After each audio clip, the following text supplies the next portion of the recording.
오늘 우리에게 임하신 말씀은 십계명 제8계명의 말씀입니다. 도둑질하지 말라. 도둑질이란 일하지 않고 부당하게 남의 것을 빼앗거나 훔치는 것을 가리켜 말합니다. 도둑질은 바른 경제 질서를 파괴하고 사회의 기강을 깨트리는 사회적 범죄입니다.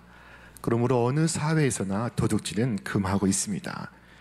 그런데 성경이 도둑질을 금하고 있는 데에는 보다 더 깊은 이유가 있습니다.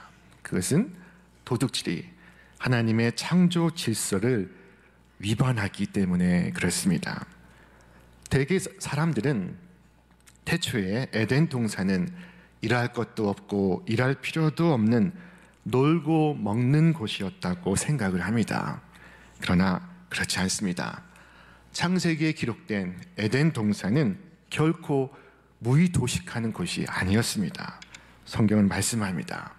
여호와 하나님이 그 사람을 이끌어 에덴 동산에 두어 그것을 경작하며 지키게 하시고, 여기에서 경작하며라는 말은 밭을 갈고 가꾸는 행위를 가리킵니다. 그것은 일하는 것입니다. 그러므로 이 말의 뜻은 여호와 하나님이 그 사람을 이끌어 에덴 동산에 두어 일하게 하시고 라는 뜻입니다. 여러분 기억하십시오. 저마다 자신의 땅을 갈고 밭을 경작하며 일하며 사는 곳, 그곳이 바로 우리의 에덴 동산입니다. 그것이 하나님께서 창조하신 세계의 질서입니다. 하나님이야말로 곧 일하시는 하나님이셨습니다. 성경은 말씀합니다. 천지와 만물이 다 이루어지니라. 하나님이 그가 하시던 일을 일곱째 날에 마치시니 그가 하시던 모든 일을 그치고 일곱째 날에 안식하시니라.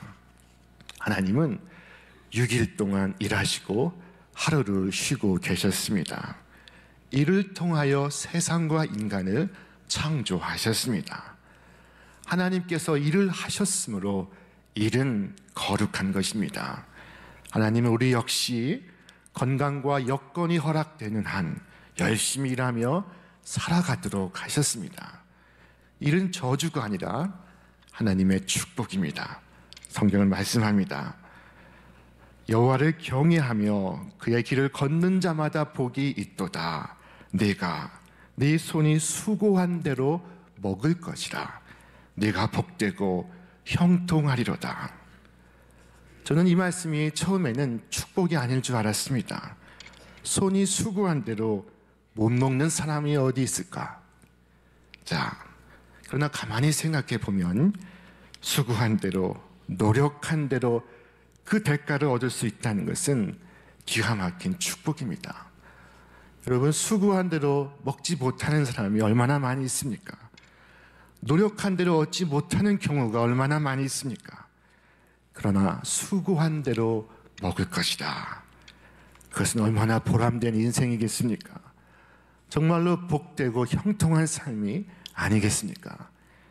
사람들은 수고하지 않고 노력 없이 얻는 대가를 좋아합니다. 그래 놓고 수지 맞았다 또는 운수가 좋다라고 말합니다. 그러나 수고하지 않고 재물이 생기는 것을 성경은 금하고 있습니다. 그것은 축복이 아니기 때문입니다. 도둑질은 우리의 삶 속의 세 가지 모습으로 나타나고 있습니다. 그 첫째, 바로 자신의 것을 도적질하는 경우입니다. 자신의 재능과 시간을 관리하지 못할 때 그것은 곧 자기의 것을 도적질하는 것과 같습니다. 미국의 어느 채소 가게에서 있었던 일입니다. 한 점잖은 손님이 20불짜리를 내고 채소를 산 후에 잔돈을 받아가지고 돌아갔습니다. 그런데 점원 아가씨 손에는 물이 묻어 있어서 그 손으로 지폐를 만지니 지폐에서 물감이 묻어났습니다. 그것은 위조 지폐였습니다.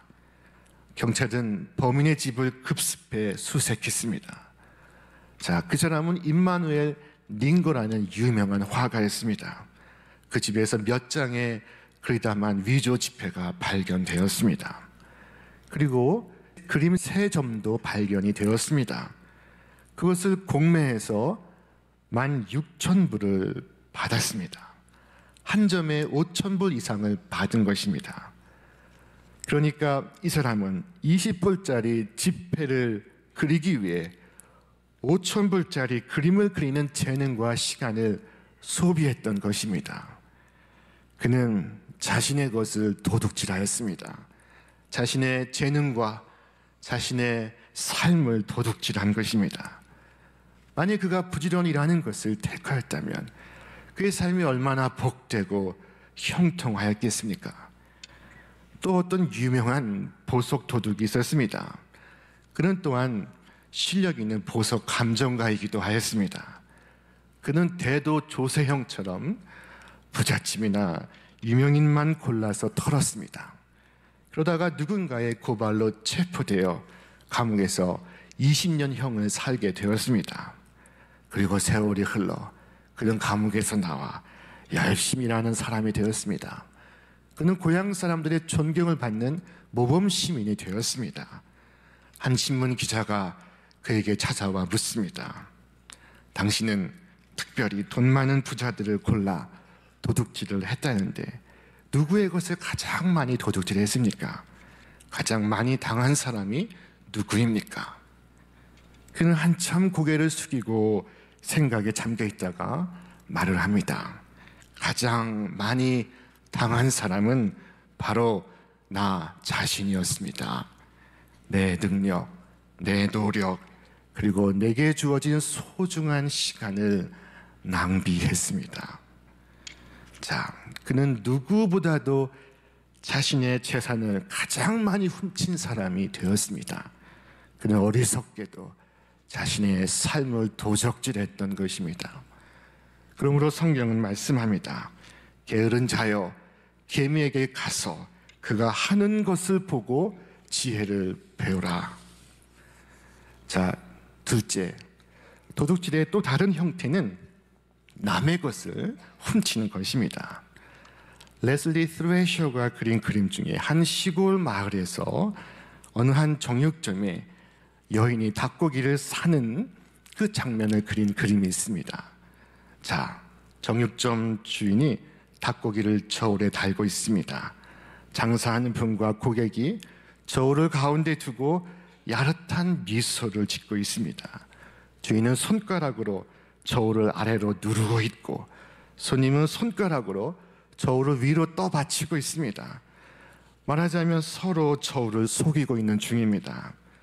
두 사람은 서로 상대방이 자기를 속이고 있는 것을 모르고 있습니다.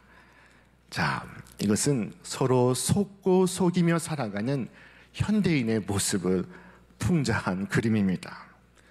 성경은 저울을 속여서 남의 것을 도적질하는 것을 금하고 있습니다.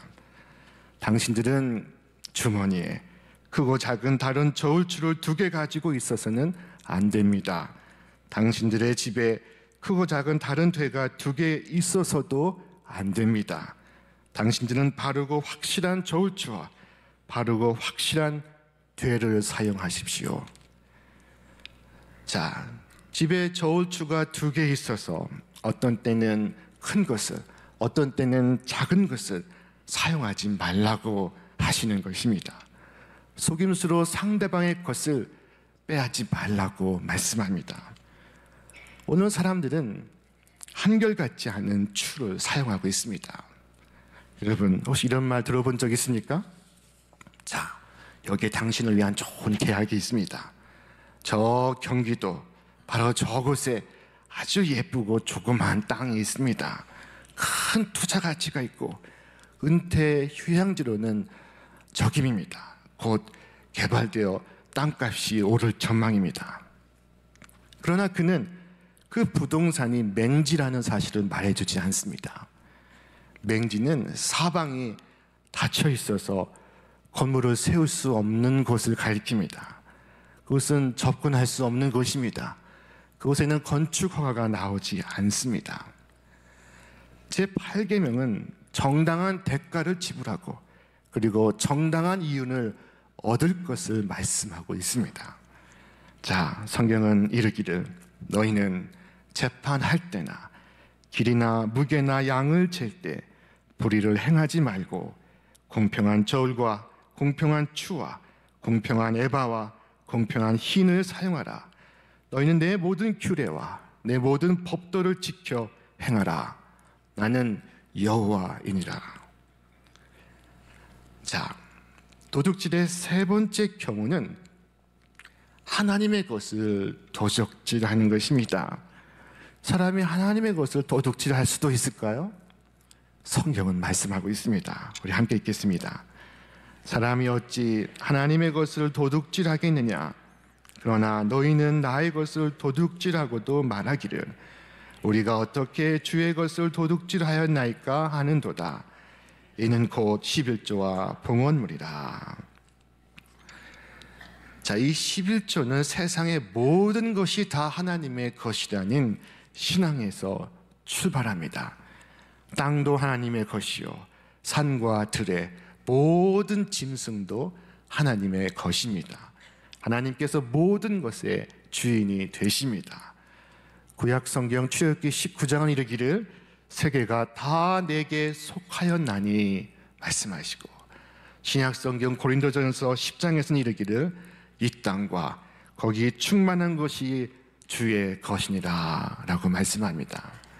시편의 시인은 고백합니다. 땅과 거기에 충만한 것과 세계와 그 가운데 사는 자들은 다 여호와의 것이로다.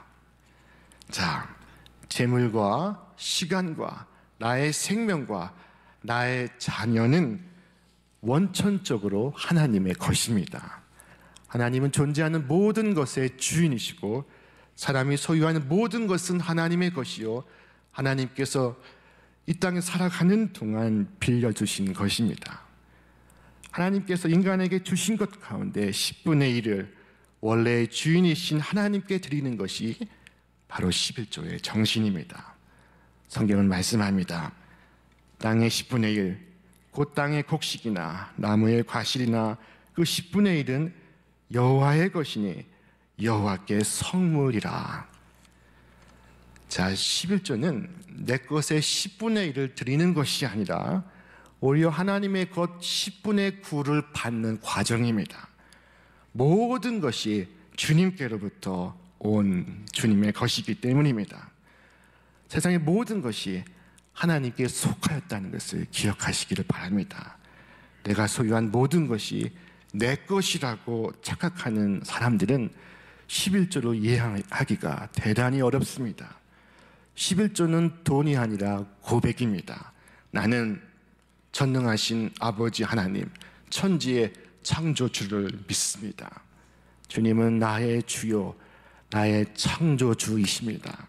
내가 가진 모든 것, 심지어 나의 호흡조차도 주님의 것입니다.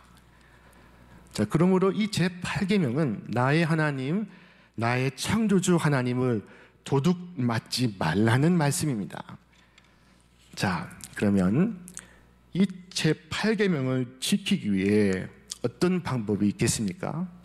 도둑질하지 말라 하신 말씀을 지키기 위해 그것을 도둑질을 예방할 수 있는 방법도 있겠습니까?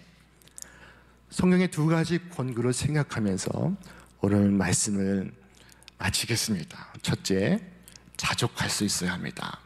성경은 이르시기를 돈을 사랑하지 말고 있는 바를 족한 줄로 알라. 그가 친히 말씀하시기를 내가 결코 너희를 버리지 아니하고 너희를 떠나지 아니하리라 하셨느니라. 자, 부유한 것보다 더욱 큰 은혜는 자족할 줄 아는 은혜입니다. 하나님이 열을 주시면 그 열로서 살고 둘을 주시면 그 둘로서 사는 것입니다. 깨끗하지 않은 새끼 밥보다 깨끗한 두끼 밥이 은혜인 줄 아는 것입니다. 그것이 자족할 줄 아는 삶입니다.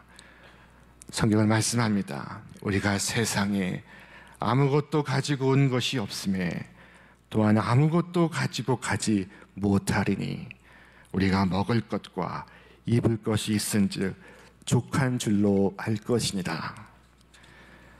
자, 둘째로 이 제8계명을 지키기 위한 보다 더 적극적인 방법은 남을 돕는 것입니다. 아예 돕기 위해 일하는 것입니다. 섬기기 위해 수고하는 것입니다. 흔히 공부해서 남주랴 라고 말하지만 사실은 남주기 위하여 공부하는 것입니다.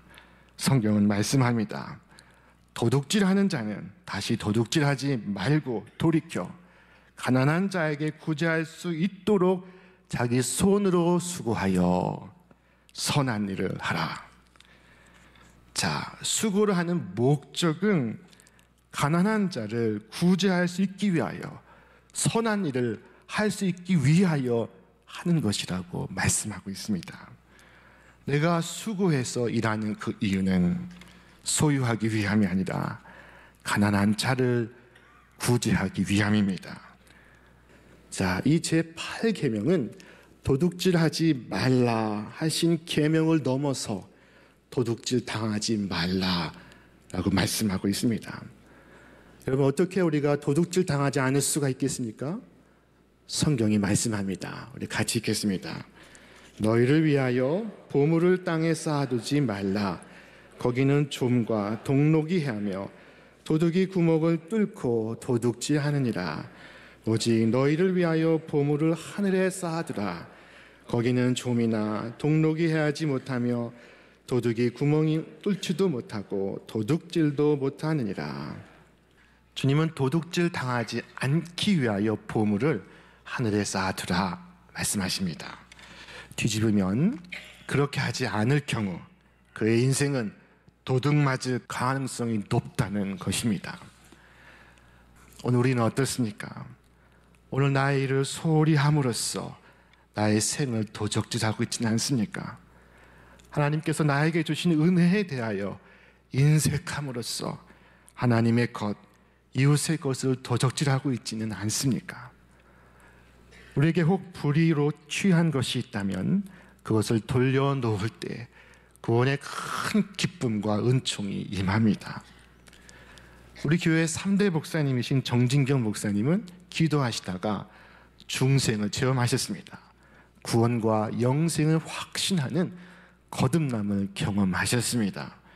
그리고 자신이 죄인이라는 회개가 본물처럼 터져 나왔다고 말씀합니다. 남의 집 배를 몰래 따서 먹은 일, 친구를 골탕 먹이고 미워한 일, 그 모든 일들이 하나하나 선명하게 떠올랐다고 합니다.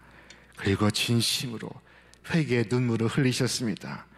기억 속에 잔해를 다 헤집어가면서 철저히 회개했다고 말씀하십니다. 자, 하나님과 자신만이 하는 은밀한 대화 속에서 자신이 범한 모든 죄를 회개하셨습니다. 그때 그 앞에 펼쳐진 세상은 전혀 다른 세상이었다고 고백하셨습니다. 온 우주가 생동하는 아름다움으로 차올랐다고 말씀합니다. 그 무렵에 교회 목사님은 하나님 앞에 죄 지은 것이 있으면 하나님에게도, 그리고 그 죄가 사람에게도 해당이 되면 사람에게도 죄 용서를 구해야 한다고 말씀하셨습니다. 그러자 목사님은 그것을 실천하기 위하여 미워한 일, 괴롭힌 일, 이웃의 것을 몰래 훔쳤던 일, 그 모든 것을 떠올리며 하나하나 사람들을 만나서 용서를 구하기 시작했습니다. 어떤 사람은 실수하며 용서를 받아주었고, 어떤 사람은 어리둥절하며 그 일조차 기억을 하지 못하고 있었습니다. 어떤 사람은 정신 나간 학생 아니냐고 수군거렸습니다. 목사님은 회고록에서 이렇게 적었습니다. 그러나 나는 진심을 다해 정중하고 공손하게 사과했습니다. 무색하게 이를 데 없는 행동이었지만 평생 죄의 짐을 지고 갈 수는 없다고 생각한 것입니다. 한 번은 13살 때 12살이라고 속이고 열차표를 반값에 구입한 일이 있었습니다. 역장을 찾아가서 용서를 구할 용기가 나지 않아 편지를 썼습니다. 안주 역장님 귀하, 저는 동부 성결교회 다니는 중학생입니다. 제가 하나님 앞에 죄 지은 것을 모두 회개하는 중에 제 나이를 1살 속여 반표를 끊었던 일이 생각났습니다. 저의 부끄러운 죄를 용서해 주시기 바랍니다. 그때 속인 반표값 차액을 보내드립니다. 이 편지를 보낸 지 얼마 되지 않아서 일본인 역장에게서 답장이 날아왔습니다. 정진경 군에게 학생의 깨끗하고 정직한 마음에 먼저 경의를 표하네. 기독교라는 종교가 어떤 것인지 잘 모르지만 놀라운 따름이야. 아무튼 조선의 정진경 학생 같은 정직한 사람이 있다는 사실이 기쁘고 감격스럽군. 그리고 보내준 돈은 지금으로서는 어떻게 처리할 수 없어 다시 돌려보내니 학용품 사는 데 쓰게. 앞으로 훌륭한 인물이 될 것으로 믿고 기대하겠네. 정진경 목사님은 과연 훌륭한 목사님이 되셨습니다.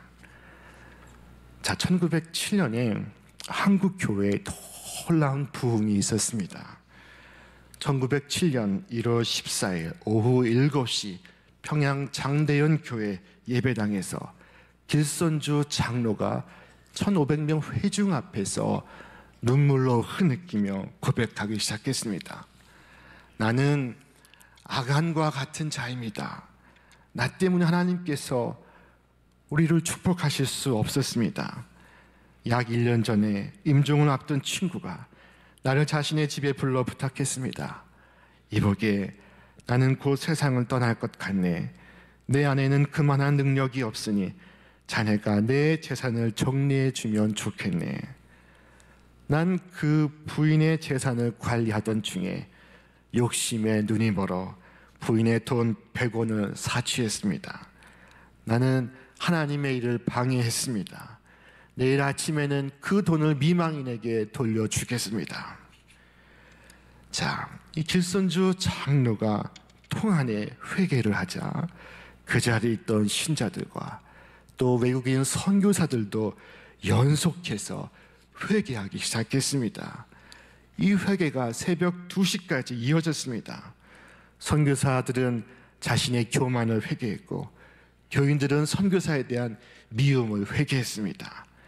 회개는 또 다른 회개를 낳았고 이것이 평양 대부흥운동의 시발점이 되었습니다. 이를 통해 한국 교회는 오늘날의 놀라운 성령의 역사를 경험할 수 있게 되었습니다. 오늘 제 8계명은 남의 것을 도둑질하지 말라 말씀합니다. 그리고 더 나아가 내 손으로 열심히 일해서 내 것으로 남을 도우라, 남에게 베풀라, 남과 나누어라 말씀합니다. 오늘 우리가 가진 모든 재물이 우리의 소유가 아닌 것임을 기억하시기를 바랍니다. 근원적으로 볼 때 이 땅에서 사는 날 동안 하나님께서 우리에게 대여해 주신 것입니다. 물질이나 영향력이나 건강은 내 것이 아닙니다. 하나님께서 이 세상 살 동안 내게 맡겨주신 것입니다. 내 것이라 착각하지 않으시기를 바랍니다. 하루는 헤롯이 백성들 앞에 섰습니다. 왕복을 입고 단상에 앉아서 백성들에게 선포를 하였습니다. 그러자 그 선포를 듣는 백성들이 이것은 사람의 소리가 아니요 하나님의 소리로다 라고 말했습니다.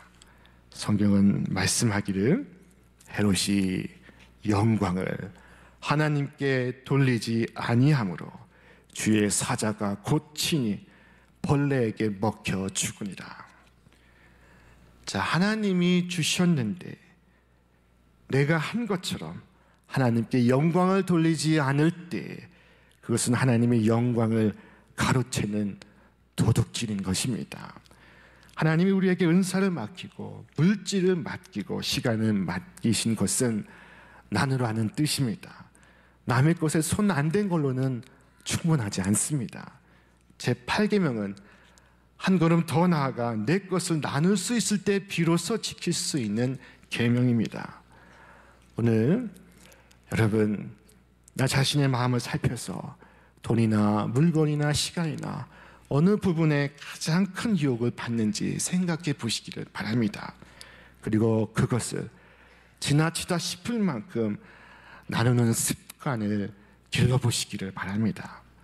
오늘 우리에게 일하고 땀 흘릴 수 있도록 일터를 주시고 시간과 은사와 돈을 맡기신 것은 홀로 먹고 살라는 것이 아니라 나누라는 하늘의 명령입니다. 주님 다시 세상에 오시는 그날까지 우리 모두 나눔의 삶을 살 수 있도록, 축복의 인생이 될 수 있도록 땀 흘리며 사시는 복된 생애 되시기를 주님의 이름으로 축원합니다. 축원합니다.